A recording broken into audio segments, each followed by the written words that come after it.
काय नाही आरोप काय नाही आहेत. न्यायप्रविष्ट मॅटर आहे. न्यायदेवता न्याय देईल.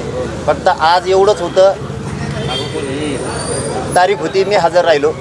कायद्यापेक्षा कोणी मोठा नाही नाचण्याचं काही कारण नाही, आलं पाहिजे म्हणून आलो. हे बघा न्यायप्रविष्ट मॅटर असल्याच्या नंतर आपण त्याच्यात बोलायचं नसतं. असं त्यावेळेस ते काही सिद्धच नाही. विनाकारण आरोप करणार काय खरं असतं? हे बघा आता न्यायालयात आहे म्हणून मी त्याविषयी बोलायला.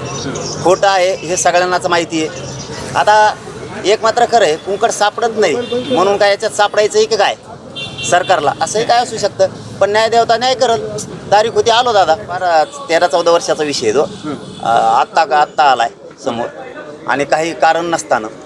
पण ठीक आहे, आता ते न्यायालयात टिप्पणी करू नये, कारण न्यायदेवता न्याय दे या एवढं मात्र एवढं जालन्यावरून जर तुम्ही इथे येत असाल तर नेमकी तक्रार काय तुमच्या तेवढं तर अहो सांगा. आम्हाला पण कायदा अहो साहेब, जालन्याहून आलोय म्हणजे न्यायदेवतेचा सन्मान केला पाहिजे, कायद्याचा सन्मान केला पाहिजे म्हणून आलो. तिथून आलो म्हणजे काय मोठा थोडाच झालोय मी.